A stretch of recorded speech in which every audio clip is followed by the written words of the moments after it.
that now.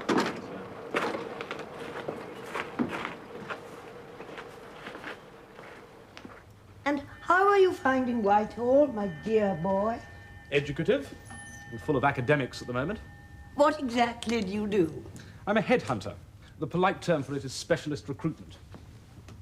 From the university? There's always been a traffic between them and Whitehall. The threat of war has merely made it one way. Oh, I count myself lucky. I'm already getting insights into government, which in normal circumstances would never have come my way. I'm glad. I always knew you had it in you to make your mark in the world. You'd have done it by now if you'd persevered at the bar. Wasn't possible. I hope your wife is grateful for the sacrifice you made. But why should she be? It was my choice. Choice? There's only one test of what you really want at the end of the day. It consists of what you've allowed to happen to you. I can't see your friend Roy rationalizing his choices in that way. Ah, here they are. Lady Muriel. Mr. Elliot, I'm so sorry you weren't able to arrive in time to join us. Boscov. Elliot, count yourself fortunate. And how was the picnic? First rate. An abomination. The Earl of Sandwich has a deal to answer for. Hello, James. Lewis. Oh, boy, you don't know what you missed. There's been nothing like it since the Field of the Cloth of Gold. Jones will give notice, I shouldn't wonder. We'll never replace him. I wouldn't know where to start to look for a halfway competent butler in this day and age. Stuff and nonsense. Do you know what spoilt it? The only thing. That dreadful Wicks woman had the effrontery to walk right across our boundary. Rosalind. Of course, she's a friend of Ralph Udall's. Oh, the new vicar. Really? Oh, so now she sees herself as a clergyman's wife, does she?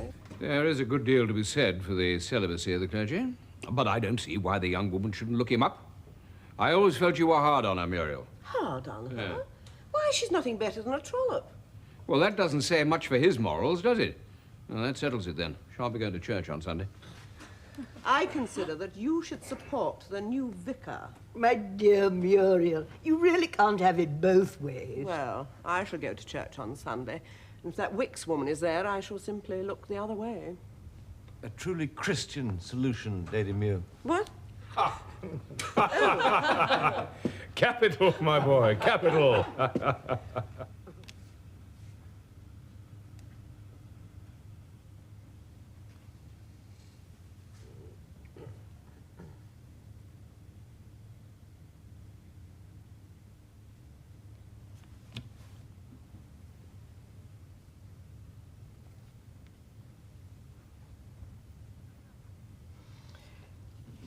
Do you like playing bridge, Roy?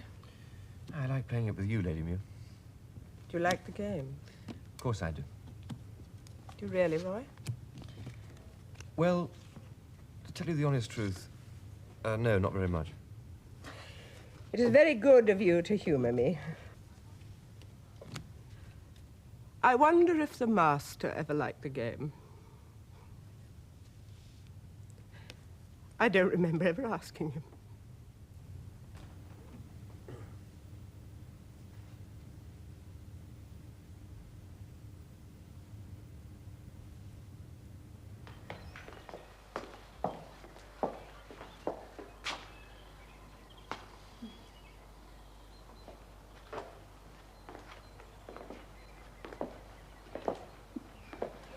You were funny playing bridge. Stupid game. You hate to do things you can't do well, don't you? Don't we all? Not as much as you. It was good of you to try and take Mother out of herself, though.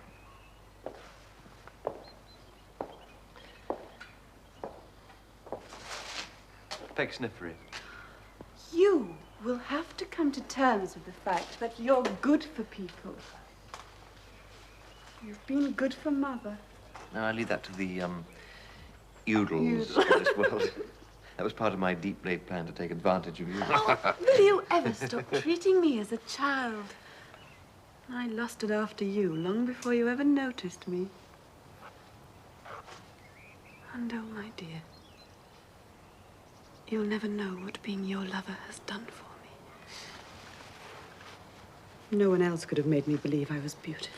You are beautiful. You are also warm and wise, as well as being tempestuous and tender. To me, you are rich beyond compare. Sometimes I think I only exist as far as I exist in your mind. If you don't think of me, then I fall to pieces. There's nothing of me anymore. You must never think that.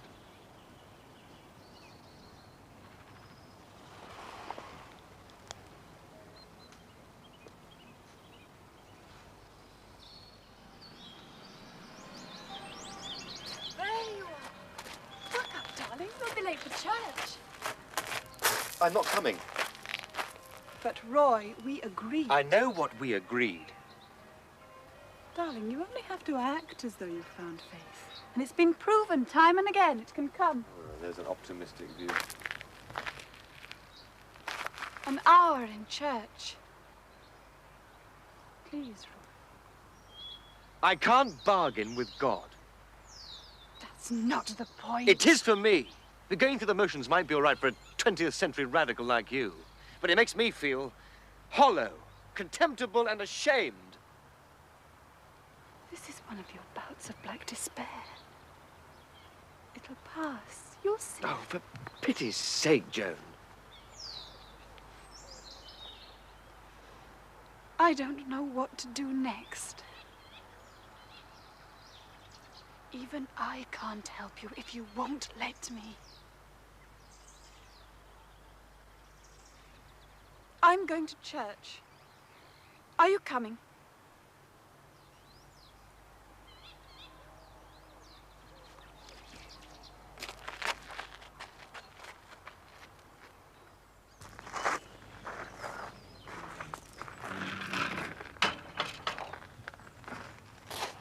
Hello. Where are you off to? To Berlin. Didn't realize you were leaving so soon. But I only decided after breakfast. It's all over with Joan and me.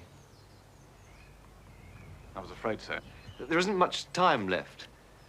That's another reason I've got to get away. I need room to breathe. If she comes to you, try and help. Just tell her I'm useless. To tell her I can't stand anyone for very long unless they're as useless as I am. Just, well, tell her I'm mad. There's one thing she mustn't believe. She mustn't think she's unattractive. It matters to her, intolerably. You can say what you like about me, so long as she doesn't think that.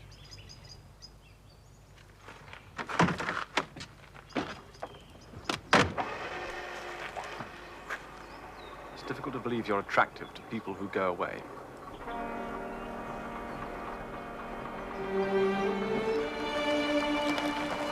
Come and see me in Berlin, old boy. Please try.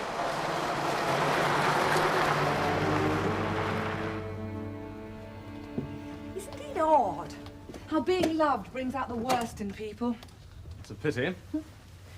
Not many of us are nice enough to be able to bear absolute love. It's uncomfortably close to something Roy said. We give you a bad time between us, don't we, Roy and I? I'd rather like to go over to Berlin to see him. As a matter of fact, I've been asked to do so. Our embassy's worried. It seems he's been going out of his way to encourage the Nazis to believe they have the sympathy and support of a substantial body of opinion in this country. Knowing Roy, I think he's in a bad enough way to do something dangerously stupid. Then you'd better go. You wouldn't object? I didn't object to you going to Boscastle. Why should I draw the line at Berlin? I feel quite whatever the feminine of fraternal is towards Roy. Strange life. Here you are again, all set to become a pillar of the establishment, years after having turned your back on its highest prizes. Mea culpa. Mea maxima culpa. I wouldn't say that. I would, and have. The fact that I can't reward you for it is something else again. Why should you? I allowed it to happen. I suppose so. On your theory of choice. Still, here you are, coming at success a different way. I'd be happy if it wasn't in prospect of another world war. All the same, most of us only get a chance to lead one life. True. Did you know that the Chinese ideogram for crisis is the same as the one for opportunity? Yes, as a matter of fact. You would. I suppose you'll think me frivolous, or worse. I've been thinking this current crisis might also be a turning point for me. Yes?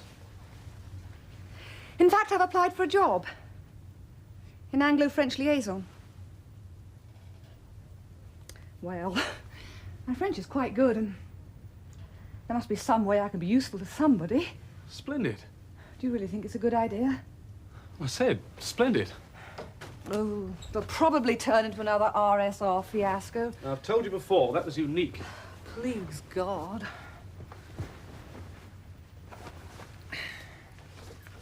She ought to have known it was fatal. Who?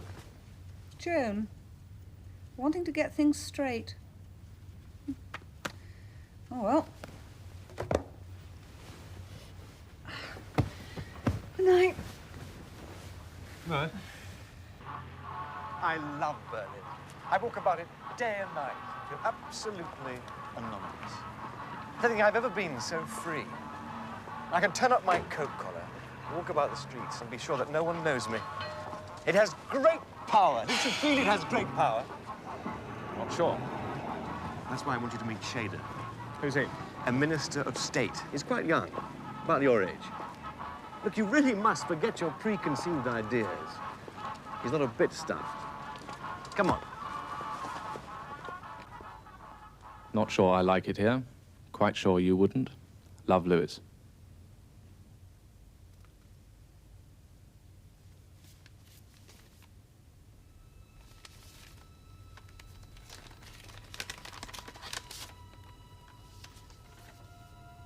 You are required to attend an interview at 2:30 in the afternoon of Wednesday, the 10th of May.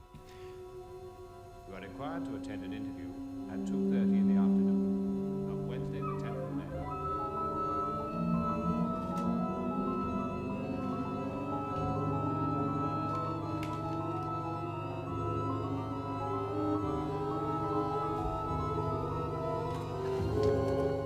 Roy tells me you're a social democrat, Mr. Elliot. In your terms, Dr. Shader?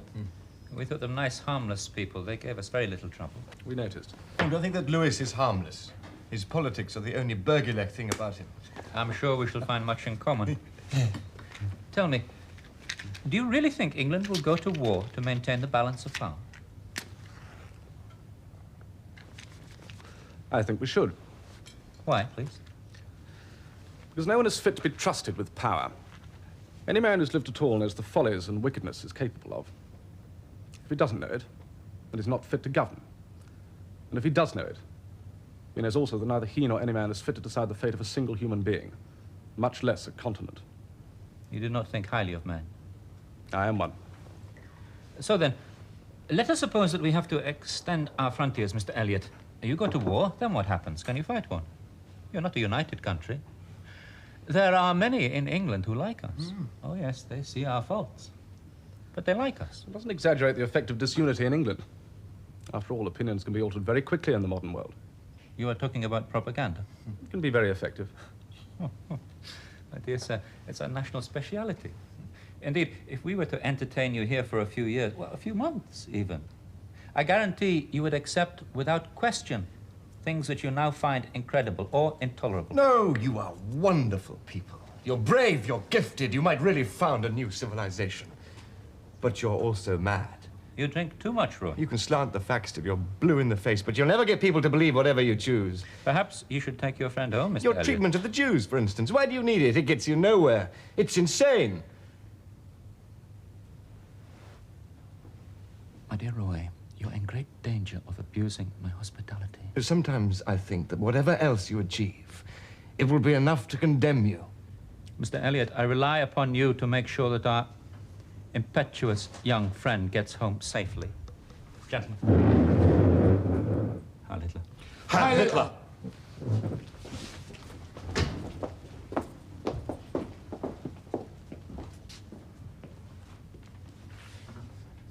There doesn't seem to be a place for me, does there? In this world, never mind about the next. Oh, well.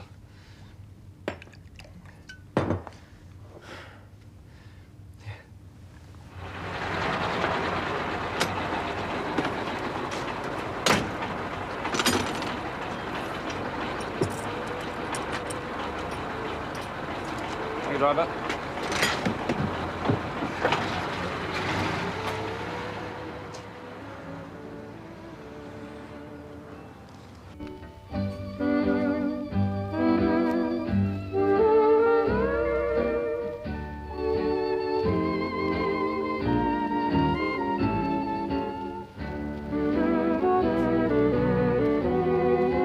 Let's get you to bed.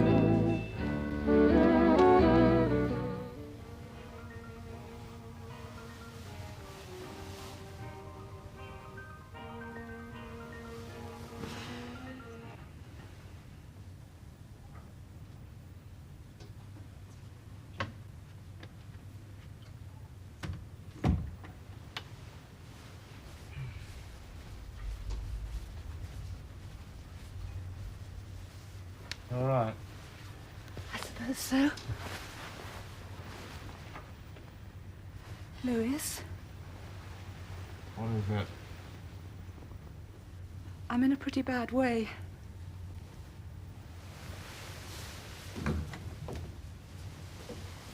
What's the matter? I'm worried about this interview. I thought you wanted the job. I do. So what's the problem? The other day, you were in Germany. It was in the afternoon, just after the post had come. I realized I'm going to get in the same state as I did over RSR. It's bound to happen. You do see, don't you? It'll be just the same kind of trouble, and it'll drag me down day after day. Maybe trouble, but it won't be the same. How many times do I have to tell you there's only one R.S. Robinson? There's only one me. I mean, I was responsible for that whole fiasco. I truly don't think so. In those circumstances, Robinson would have behaved exactly the same to anyone. I doubt it. I've never done any good. You must understand, as soon as I get amongst new people, I'll be in the same trap again. I tell you, I realized it that afternoon, just after the post had come. And I tell you, in that same second, I felt something go in my brain. Oh, it's an old symptom. No. You often complained of pains like iron bands pressing into your head. This time they haven't gone away. All right, how did they begin? I told you. I felt something go in my brain. Well, we both know you didn't. But It may have felt like that. You're probably afraid it did. Do you know how many of your fears have turned out to be nonsense? this time it's different. How exactly?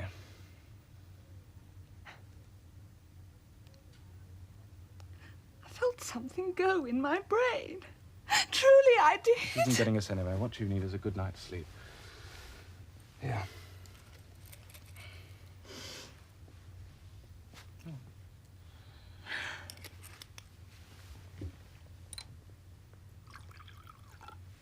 I'll stay here till you go off. Thank you.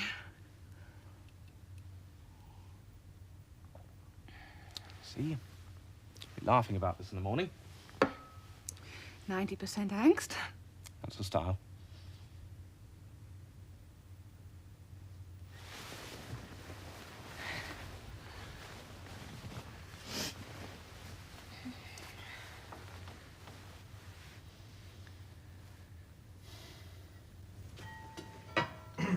In history, success is the only virtue.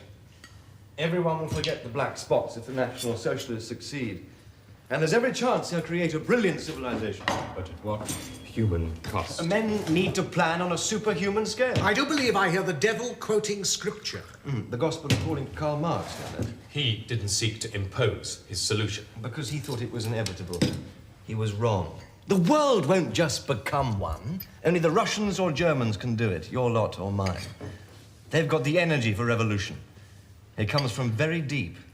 It comes from a new set of men seizing power. I'll go that far with you, but that's where any comparison between them ends. And I speak as one who abominates both regimes. They've both done dreadful things. Men in power always do dreadful things. But that sheer Promethean force might still create something wonderful. In Russia, certainly. Not in Germany. In either. The truth never lies in the middle, Uncle Arthur. One had to make a choice between extremes. And that's why I chose them. They're crazy, of course, and you've got to be crazy to be a revolutionary. But they're human. Human? Yes, human. That's why I chose them against the Russians. But communism, in theory, is wonderful. But in practice, it's the driest and most sterile of creeds. Why, it actually pretends it's easy to make men good. God, you can be infuriating. You need to read St. Augustine. But then he knew something about life. It's darker than the communists admit. Darker and more complex, but it's also richer. They can't feel anything but moral indignation. That's why I can't be doing with them. They're not human. But at least the Germans admit to fallibility. For God's sake, then, you're so bloody naive. If ever there was a time to keep your head, Are you it's now. keeping your... I've been charitable so far. I think the truth is that you have totally succumbed to flattery. To being somewhere where you're an acknowledged success at last. You used to know me better than that. I wonder whether I ever did. I happen to have what promises to be an intriguing bottle of Malvoisie at exactly the You right think time. I'm dangerous? You and your friends are much more dangerous, believe me. You know you're right. It's never crossed your mind that you could be wrong. And you're proud of your complacency, dear God.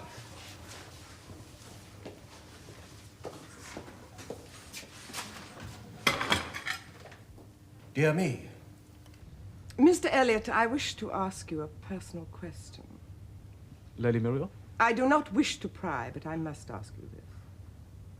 Have you noticed anything wrong with Roy? He's been under a good deal of strain. Mr. Elliot, I'm a great believer in woman's intuition. Men are more gifted than we are intellectually, but it takes a woman to see that a man is trying to hide some secret worry. I believe that Roy is. He's very unhappy. Is it because of some woman? I don't think so. We must try to put our finger on it. Does he know that I would do anything to help him? I'm quite sure he does. Oh, I'm very glad to hear that. I should like to have told him, but there are things one always finds it impossible to say. I tried to get him to confide in me last night. I used a little finesse. And then I asked him straight out. Oh, he put me off. I know men like to keep their secrets. But there are times when it's better for them to talk. If only they'd see it. It's so difficult to make them, and one feels that one is only an intruder. There is one thing I can do, Mr. Elliot. I can ring up my daughter Joan. She knows Roy better than I do. Perhaps she can discover what's wrong. And between us, perhaps we could assist him. I'm not sure that's wise, or very fair to her. Mr. Elliot, you must allow me to judge when to talk to my daughter about a mutual friend. My family has been brought up to face trouble.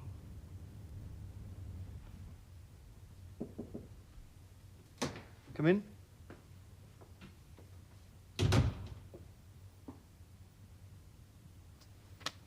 Joan. Hello. Mother's worried about you. Well, tell her she needn't be. Who are you fooling? Well, something's wrong, isn't it? I mean, I can see. What are we going to do about you? Look, you're better off without me.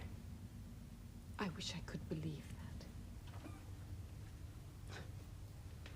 I suppose that's the cry of every jilted woman down the ages. Only the nice one. Don't! I want you to love me. not to like me. God knows how I ever attracted you in the first place. You're an attractive woman. What? No, hold on to that. I'll never forgive myself if I've ever made you doubt that. I came to you with admiration and desire. It was only afterwards I came to look to you for hope, as someone who might take my hand and lead me out of the dark.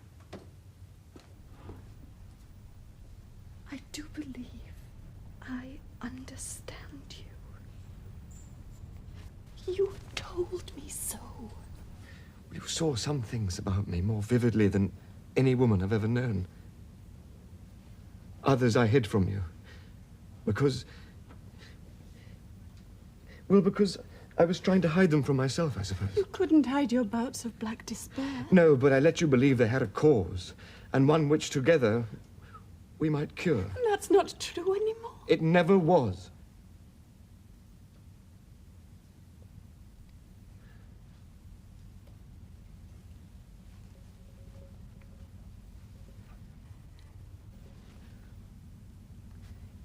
I never really understood your search for God. It's an alien concept for a radical freethinker. Yes. Oh, no. I could imagine the need. It was that... Well, you didn't seem to want to be at one with... well, him. More I don't know. You hear of people finding themselves in God. With you, it was as though you wanted the authority, but to surrender to it, to annihilate yourself, to lose yourself eternally. I could even understand that, sort of. But when you gave up trying... Pretending. I was pretending. I could have gone on pretending well enough to have taken you in. I've done that before. I could have even have taken in Lewis. I could have taken in everyone except myself and God. And there wouldn't be much point in doing that, would there? Oh, much better to throw in your lot with the Nazis while you could. The crooked cross. Yes, you're right. I was clutching at straws. It was my final grab. And it's left me with nothing. Or with myself. Won't you even let me comfort you? At least let me try. Understand, I hate myself.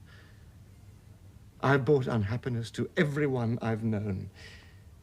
You'd be much happier if I'd never lived. You can't deny it. My life would have been different without you. Happier. I prefer it as it is. Oh, my dear. I should still like to help you, if I can. No, I've never felt free with you. And it would get worse. Why? I don't know. Of all women, you are my most equal. It's somehow... I can't be spontaneous with you. Somehow... You've invaded me. You haven't let me lose myself. That's the one thing I wanted to prevent. That's the one thing I wanted, and I want it still. And the very qualities I admire in you. Your strength, your warmth, your dogged devotion. Above all, your understanding. They keep bringing me back to the self I long to throw away. But I couldn't say this unless I know you'll be better off without me. I'll never, ever find anyone like you.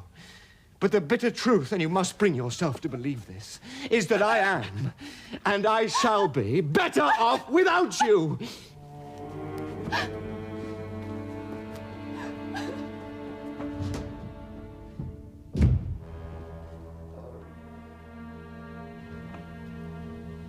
Will you come in next, please?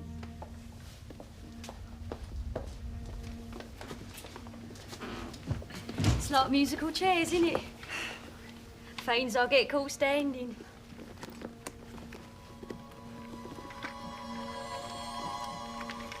I don't tell.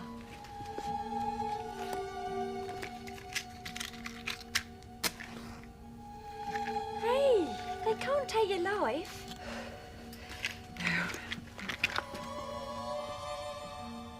I had to wait. I started to sweat. I felt sick. I thought I was going to faint. I was literally shaking. I couldn't go through with it. I ran away. Before my name was even called, I panicked and ran away. You know perfectly well this job's within your capacity. That's just it. I don't anymore. It started when I got that letter. RSR. New people. Out of my depth. Crack up. Bring everything down in ruins about my head. Yeah, but it's time and time again. Do you think I don't know? Do you think I haven't tried? I make lists of the pros and cons every day. The pros always win, and it doesn't make a blind bit of difference. I've told you before, worse things have passed, and so will this. Will it? I've got no purpose. You've got a purpose. Is that why you've dragged me away from work again today? Unkind. True? Untrue and unkind. This isn't only difficult for you. It's impossible for me.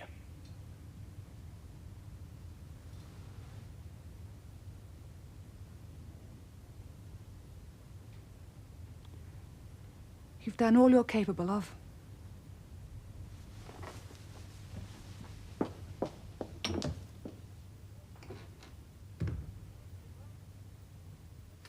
Bidwell? Now run over to the bursar's office and get me another dozen invitations. To the college cricket match and ball, you fool.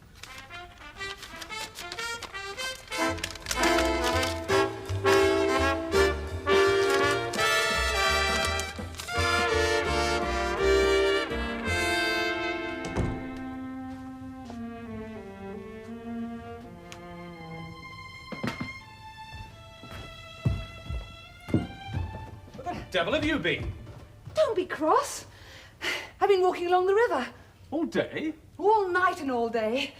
Down to the docks, past Greenwich and along the mud flats. I can see that. It was lovely. Oh, got a present for you. I found it. What is it? A Nuremberg token. It'll clean up beautifully, you'll see. And so, believe it or not, shall I. You're right. It has cleaned up beautifully. So for that matter, have you.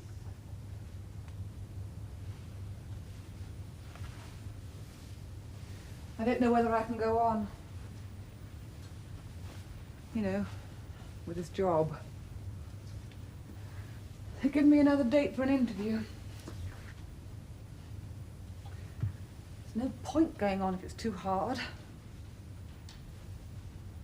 Have I got to go on? Can't I tell them that I shan't be able to come? If you get out of this, you'll get out of everything. Just curl up into yourself, won't you? Probably. That's why I've got to go through with this, even if it means a certain amount of hell. It's a bit Puritan, isn't it? I don't care what it is! You ought to go through with it. I knew you'd say that. And why did you ask? Sorry to cause you so much trouble. These bouts pass. Doesn't make them any better at the time, or any less of a bore. What's this? Oh, Roy's asked me to the college cricket match and ball. But not me. Wonder why. Would you come? Never in a million years. Why don't you go, though? You've earned a break. Go. That's an order. Will you be all right? As all right as I ever shall be. Besides, you might do some good there.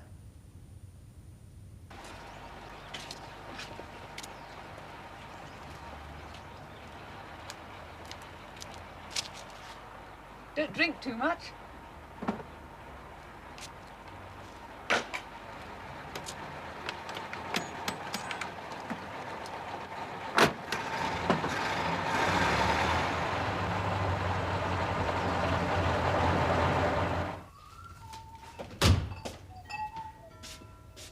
Rosalind, what on earth are you doing here? Once Roy was out, you don't imagine I was going to go on watching that boring cricket match, surely. Well, I thought you were supposed to be marrying Ralph Udall. I mean to. Can't you see me as the vicar's wife? No. In the fullness of time, I shall settle down so that you wouldn't believe it. But I'm not going to fool myself.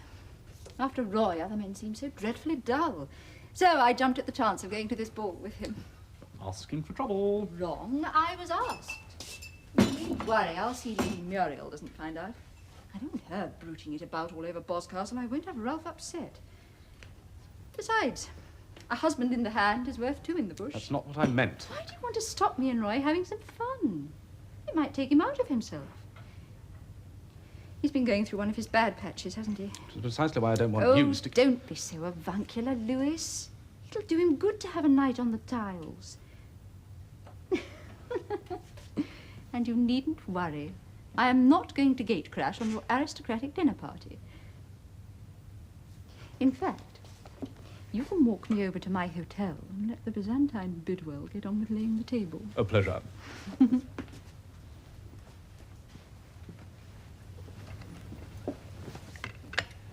Well, Roy, I must say I was not best pleased by the critical reception of the book you wrote with the master. No. Is it out? Yes, and I could wish it wasn't. The reviews were distinctly flattering about you. I think better of them if they hadn't been so grossly, really fantastically unfair to the master. They were really very unkind about Vernon. Unkind? They must be all too old to read, or too venal to see honestly. No, one of them had the effrontery to malign the accuracy of Vernon Royce's work. How dare some hired hack malign the reputation of a better man than himself? Why did he do it, one wonders? Because all men are swine. Steady on, our boy. I'd say that was rather a sweeping condemnation. The only wonder is the decent things they manage to do now and again. You really ought to try this excellent pudding, Hugh. You ought to know by now, Helen, that I'm not much good at puddings. Well, this has always been considered a college speciality. You should try to serve it at the tricentenary feast. If you please, Lady Muriel, if you please. And I fancy a Muscat de Baume de Venise would accompany it perfectly. I do hope the college will begin its preparations in good time. 2 years is not long. You must be ready in 2 years' time. 2 years? 2 years? My God, we'll be lucky to be alive in 2 years' time. And you're seriously sitting there planning what we're going to have for pudding. I'm sorry, I can't take any more of this. I know just what you're feeling. We all feel exactly as you do. But it's no use anticipating. One must go on and trust that things will get better. Just so, Lady Muriel. Think as well of me as you can.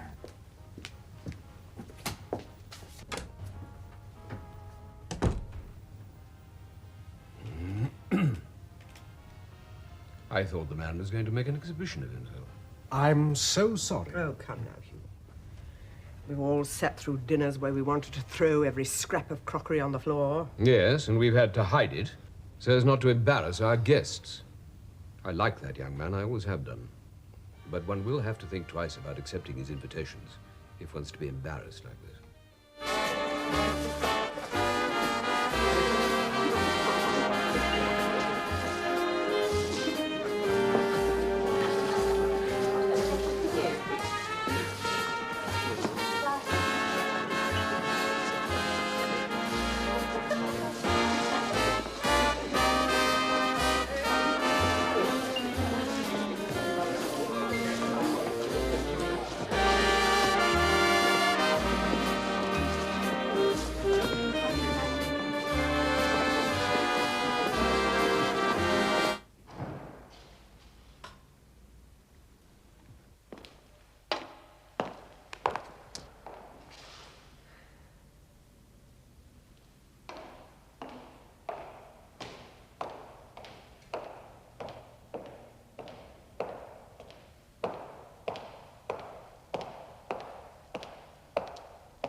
What have you done? Nothing. I've done nothing. You expected me to break out, didn't you? Dramatically. No, it left me all of a sudden. I've done nothing but dance the night away. Shall I go mad? I don't... Somehow I don't think so. I believe I shall go on going through the same old hoops. I'll have these stretches of abject misery, but I shall have fits when I feel larger than life. Because you are! You've got the vitality of 3 men. You felt more deeply than any of us. For all that, you've got to pay a price. Just so. Some of my escapes have been unconvincing. In the end, it seemed to come quite sharply. It was like one of those dreams of God, you remember? Lewis, if someone gave me a mirror in which I could see myself in 10 years' time, I couldn't look in it.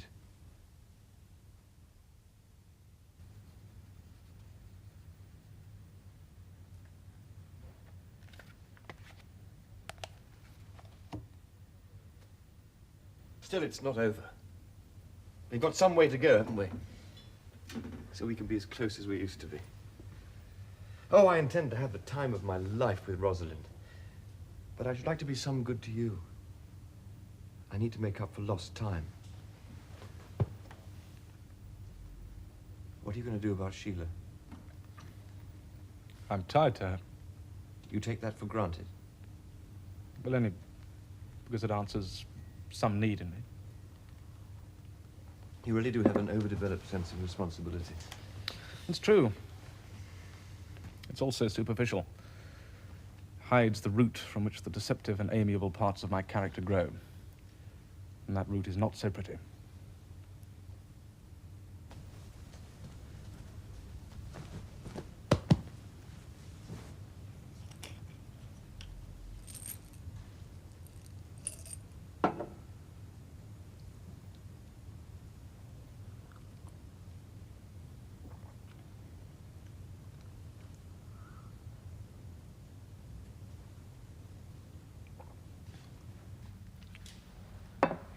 It's not niceness which makes me careless of myself. It's more a sort of pride or vanity which prevents me from getting into the deepest human relationships. But you can devote yourself to others. I mean, I know. Yes, that's all right, providing I'm not understood, looked after, or made to take the shames as well as the blessings of being equal. Are you saying that you need the kind of marriage that you have with Sheila? Even though at times I'm strained to breaking point. Often dismally unhappy and constantly afraid. It leaves me with, oh, I don't know, a reserve. My strength of spirit. It is a kind of home.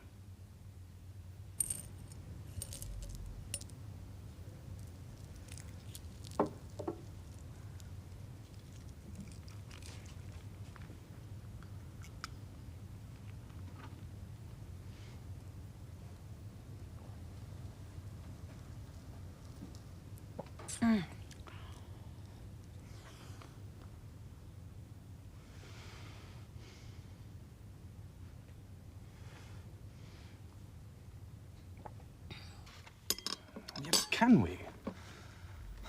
Not many of us believe ourselves to be utterly foredoomed.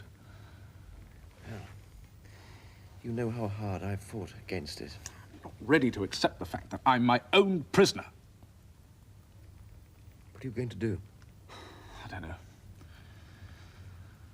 Well, once I tried to leave her. Couldn't do that again. Often, though, I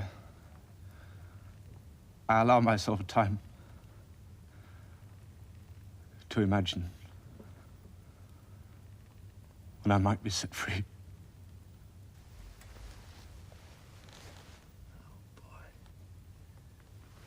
Oh, boy.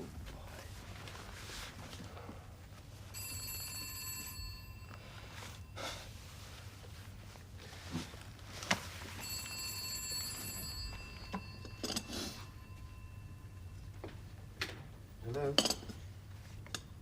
Yes. Who wants it? It's for you. Mrs. Wilson. And I knocked on the bedroom door and no one answered.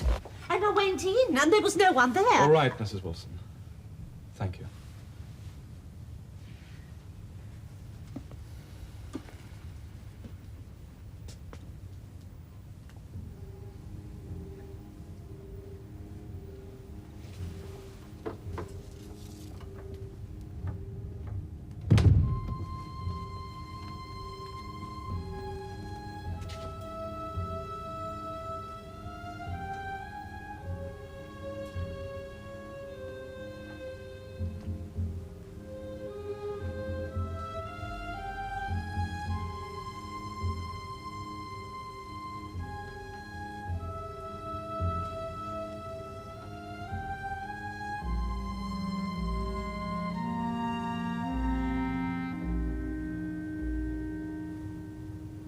Came home, night after night, to what seemed to me to be the signs of familiar strain. No different from what we each knew. You mustn't dwell on it. Set myself to go through the routine of caring, persuading her to leave her records and come to bed, talking to her in the dark, telling her that my heart wasn't in it. It was all repetitive. Suffering is. But it demands a routine of consolation that I knew by heart. And so did she. Sometimes I thought you had to live with someone like Sheila in order to realize just how repetitive suffering can be. I couldn't hear that this was different. We're all strangers. And I've always known that each of us is alone in parts of our individual lives, but I believe that we can and should feel for each other socially like brothers. To have failed to prevent someone I loved from committing suicide.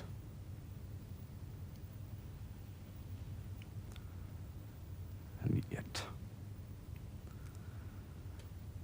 I can't believe the individual tragedies aren't sent to make us see things with clear eyes. If there's any point in them, surely it must be to strengthen us to deal better with what lies ahead.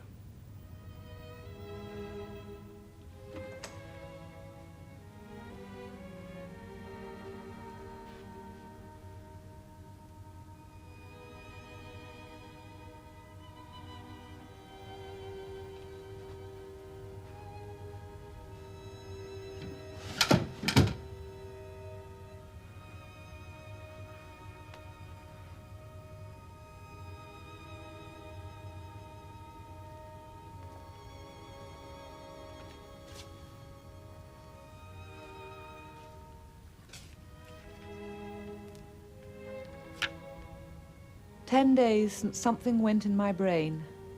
Nobody believes me. Interview seems hopeless. Told I must go on. Why?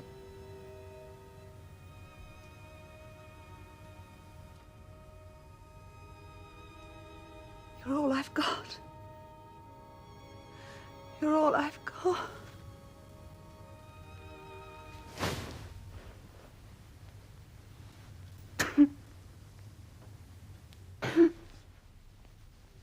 Mm-hmm.